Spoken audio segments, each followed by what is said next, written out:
tarde, companheiras e companheiros.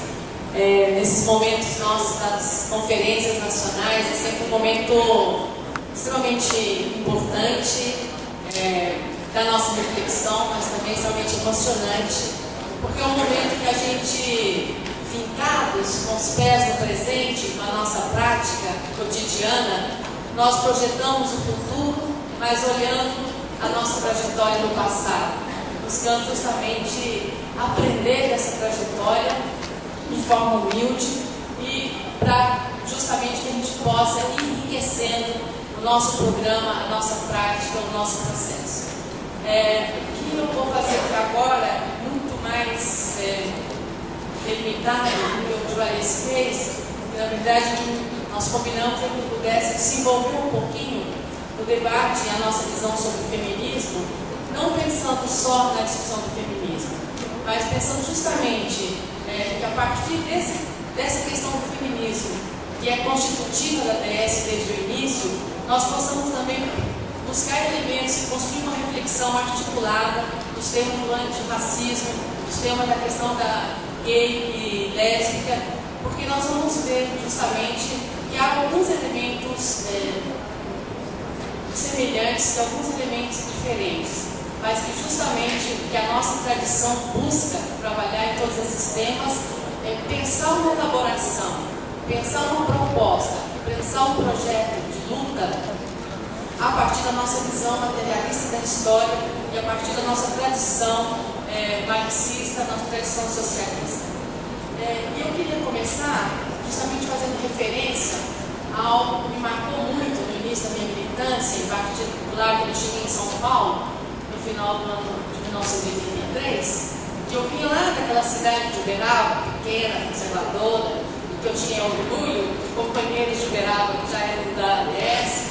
Mas eu cheguei aqui em São Paulo e eu escutava muito dizer o seguinte, que as mulheres eram a parte atrasada da classe, e que inclusive atrapalhavam os homens a fazer greve, porque elas estavam sempre querendo que os maridos não tivessem emprego, por isso estavam sempre puxando os homens para a retranca.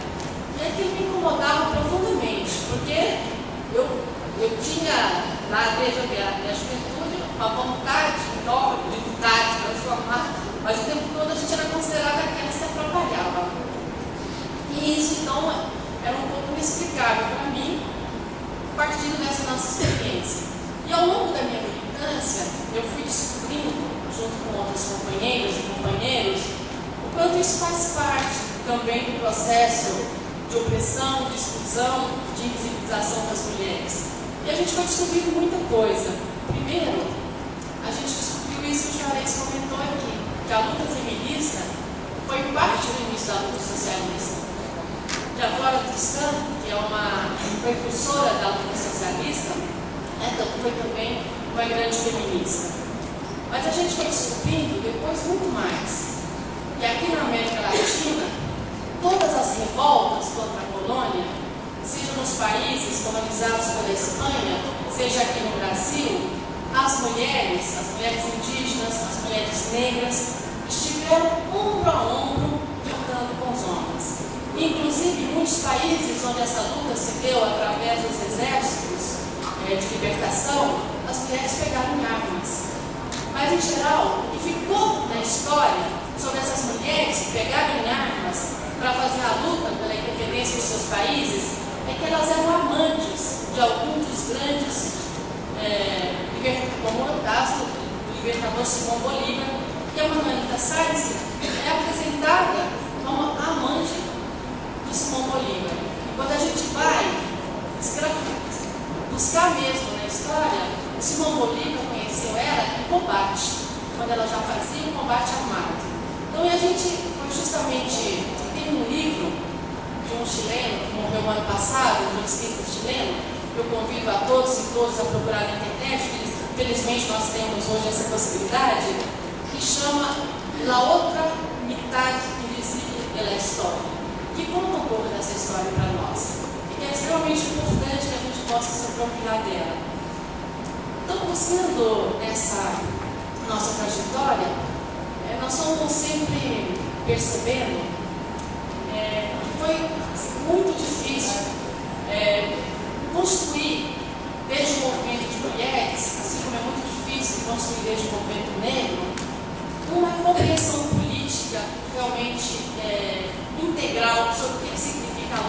pela libertação das mulheres, pela libertação dos negros. Então, esse esforço que nós estamos fazendo aqui, ele é um esforço realmente muito importante e que depende da contribuição de cada um e de cada uma que está aqui, e depende também da nossa capacidade de estruturar lutas, de estruturar movimentos, de aprender das experiências, tanto para nós, socialistas, em geral, mas para as mulheres, para os negros também, para os homossexuais.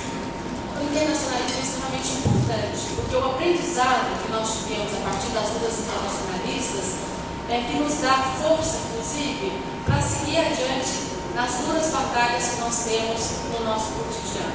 Então, o que eu quero fazer aqui, muito rapidamente, a partir desse desafio que está colocado no nosso texto, que é justamente o feminismo e o racismo deixem de ser tratados à parte para serem amarrados à lógica central do programa, a gente começar a se colocar o que significa em termos de proposta de elaboração política que o feminismo, a luta antirracista e a luta ecológica, a luta contra a opressão da sexualidade seja realmente, efetivamente parte do nosso programa.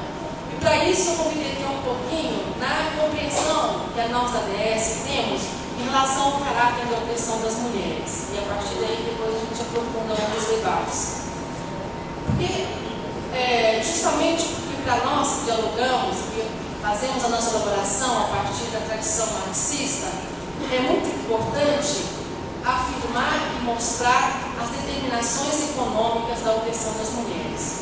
E mostrar justamente que essa opressão, ela é tão arraigada, tão estruturada na cultura, na subjetividade, na emoção, na personalidade, ela tem uma base material concreta. E que essa base material se expressa numa forma de divisão do trabalho, que é justamente a divisão sexual do trabalho. Nós sabemos que a opressão das mulheres foi a primeira forma de opressão que existiu no mundo. A gente não tem como recuperar a origem dessa opressão de forma muito precisa. Mas vários estudos indicam justamente que foi a partir da apropriação do trabalho das mulheres que se começou a gestar a opressão das mulheres, que depois se necessitou de construir as instituições como a família, a repressão da sexualidade, para poder manter essa opressão. E o capitalismo, ele incorporou a questão patriarcal e reforçou a divisão sexual do trabalho, justamente transformando a divisão sexual do trabalho um elemento estruturante da economia capitalista, mas, ao mesmo tempo, transformando isso numa externalidade do modelo econômico. O que eu quero dizer com isso? O ponto de partida da divisão sexual do trabalho é justamente a ideia de que nós temos a esfera da produção e a esfera da reprodução. A esfera da produção como a esfera do mercado, e ao mesmo tempo a esfera pública, a esfera dos direitos. Enquanto que na reprodução, a da família, a da intimidade, a da privacidade, a do não direito. E quando as mulheres vão trabalhar, entram na produção, elas vão com a marca da família. E ali também se reproduz a divisão sexual do trabalho, hierarquizando e separando o que é trabalho de homens e de mulheres. Mas ao mesmo tempo, como que é considerado o trabalho sob o capitalismo, é só o que gera, o que pode ser trocado, o que pode ser comprado e vendido, o que é uma mercadoria, a grande quantidade de trabalho que as mulheres realizam na casa, no trabalho doméstico, não é considerado trabalho, é considerado parte da natureza, parte do ser mulher. E é por isso que todos nós vivemos a seguinte situação: quando existe um casamento, mesmo que os dois trabalham numa fábrica, numa loja, numa universidade, quando voltam para casa, os homens voltam com a ideia que ela vai descansar. E é natural que a sua companheira continue trabalhando por 2, 3, 4 horas. Assim como é natural para os homens que quando ele levante, o café esteja pronto e que parece que ele apareceu ali, como se não fosse um trabalho. Então, para o sistema capitalista, está dado. É como se fizesse parte do destino da natureza das mulheres garantir a reprodução. E isso é uma externalidade do modelo econômico. Isso é muito interessante para a gente pensar, agora que nós estamos dialogando com a ecologia e com a economia ecológica, porque a natureza também é considerada uma externalidade do modelo, né? E assim como o trabalho das mulheres é considerado uma externalidade do modelo. E ao mesmo tempo é dispõe para poder garantir o capitalismo. Então, acho que é muito importante a gente pensar nisso, pensar justamente que todas as propostas políticas que nós vamos fazer, se elas não entendem que essa divisão sexual do trabalho, ela é coextensiva à questão de classe, e que a gente não consegue entender o que é a situação do trabalho, da exploração capitalista, se não incorpora a divisão sexual do trabalho, portanto, a gente não tem condição de fazer a revolução socialista se isso não é um ponto estruturante da nossa proposta. E é também muito importante pensar como o capitalismo vai buscando se modernizar e, inclusive, incorporar elementos da luta dos oprimidos, e aquilo que a gente chama do espírito do capitalismo de se reciclando, se reciclando. E a gente pode ver sobre a globalização neoliberal como a divisão sexual do trabalho estruturou uma nova divisão internacional do trabalho, onde as mulheres ficaram justamente com aqueles trabalhos intensivos, precários, das maquinas, dos serviços, e assim por diante. E a mesma... nossa, já me então, é extremamente importante pensar isso, mas isso não está desvinculado de como se estruturou o modelo de família, o modelo de sexualidade, para que isso funcionasse como um sistema integral. E que as mulheres somos consideradas cidadãs de segunda categoria, mesmo depois de tanto processo de luta.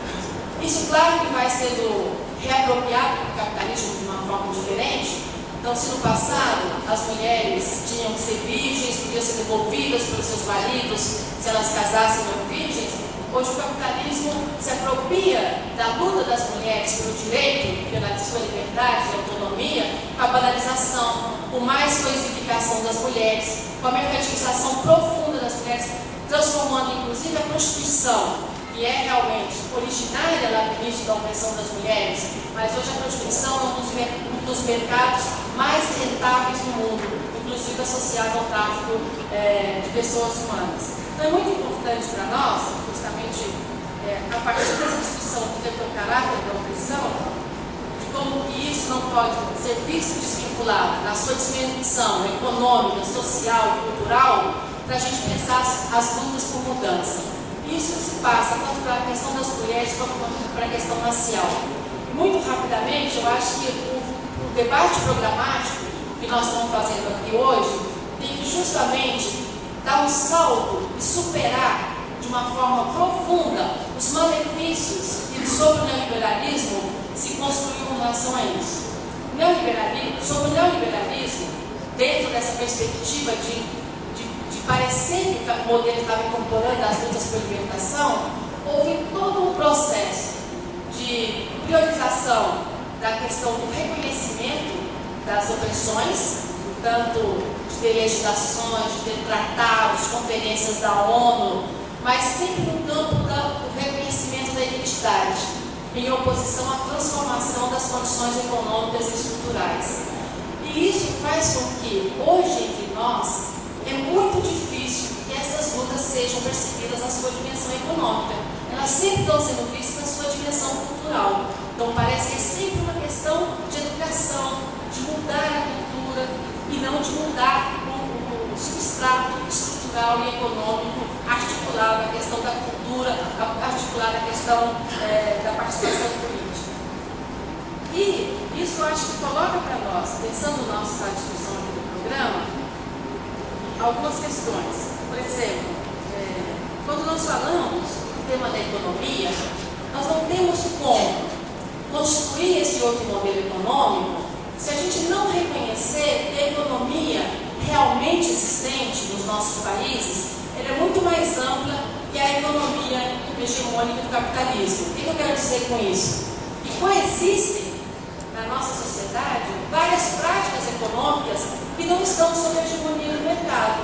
O Juarez se referiu aqui aos quilombolas, às populações ribeirinhas, a própria grande parte da agricultura e, em particular, o que é o trabalho das mulheres, esse trabalho não reconhecido das mulheres. Então, a gente repensar a economia passa por a gente buscar pensar a economia para além desse aspecto mercantil e, portanto, ir pensando uma forma de reconhecimento do trabalho, colocando a centralidade do trabalho para a gente pensar um outro modelo. Mas um outro modelo que busque justamente justamente construir um equilíbrio entre produção e reprodução. Que a reprodução deixe de ser uma tarefa específica das mulheres. Que a reprodução, o trabalho doméstico de cuidados, que garante a sustentabilidade da vida humana, deixe de ser alguma coisa desqualificada como algo que não precisa nem ser reconhecido como trabalho, para ser algo valorizado, reconhecido e compartilhado pelos homens e pelas políticas sociais. E disso acho que deriva o segundo desafio que nós temos em relação a essa questão, que é justamente na discussão da construção do estado de bem-estar social. No texto, a gente levanta algumas críticas ao que é essa ideia do estado de bem-estar social para a Europa, coloca justamente a nossa diferenciação de construção de um estado de bem-estar social a partir dos valores socialistas, e para isso nós temos que resgatar as críticas das feministas ao estado de bem-estar social europeu. A gente escuta muitas vezes, inclusive entre nós, dizer que sobre o modelo de estado de bem-estar social na Europa, nós conhecemos o pleno emprego. O pleno emprego para quem? Porque este modelo se sustentou com base de que grande parte das mulheres ficavam em casa fazendo trabalho doméstico de cuidados, porque era mais barato para o Estado manter as mulheres em casa fazendo trabalho doméstico de cuidados que construir creches, construir lavanderias, construir restaurantes coletivos, e além de tudo reforça o modelo de família onde as mulheres são dependentes economicamente dos homens. Então hoje, quando a gente pensa em construir um estado de bem-estar social a partir dos valores socialistas, nós temos que repensar como é que o Estado, e nós temos que propor como é que o Estado garanta as condições de produção e de reprodução em equilíbrio e não sobrecarregando as mulheres, né? Por fim, queria dizer só que também nós temos que, não, mais duas coisas, não já disse, mais duas coisas, está colocado também na nossa realidade. A luta pela libertação econômica das mulheres, pela libertação dos negros, ela não vai se dar, pela emancipação da sexualidade, ela não vai se dar justamente se a gente não combater o conservadorismo, o moralismo que reina entre nós. E nós vimos isso muito de perto na campanha eleitoral passada. Nós vimos, inclusive, que foi a forma que a direita utilizou para atacar o nosso projeto. Foi a forma que foi falando da questão da homossexualidade, foi atacando a questão do aborto, foi tentando tratar um reforço da família tradicional. Então, se nós não enfrentarmos, dentro desse nosso programa da revolução democrática, essas questões, não haverá revolução democrática. Ela vai ser capturada por valores conservadores, por reforçar determinadas hierarquias. Então, está diante de nós esse desafio. E para isso, nós só vamos conseguir se a gente realmente fortalecer os sujeitos políticos que estão envolvidos nesse combate. Vocês viram na nossa marcha do ano passado como que isso está colocado no movimento de mulheres que nós estamos construindo. E é com isso que eu quero terminar. Nós sabemos que a alteração da questão do racismo, do machismo, da homofobia e da lesbofobia só se dá numa alteração da correlação de forças. Portanto, é preciso existir luta, movimento organizado e muita mobilização e muita articulação com outros setores da sociedade. E acho que isso é parte justamente de uma tradição da nossa experiência como democracia socialista. Para nós, a luta pela libertação das mulheres, ela se faz construindo um feminismo de base popular, construindo, enraizando, porque muitas vezes nós escutamos que o feminismo não era coisa dos setores populares, era coisa da pequena burguesia, era uma coisa intelectualizada.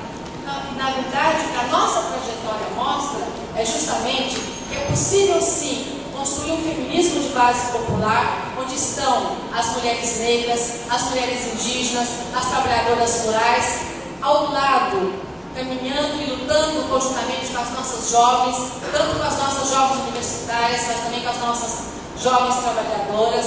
E é esse desafio que nós temos que colocar para o conjunto dos temas que nós estamos levantando aqui nesse projeto de resolução.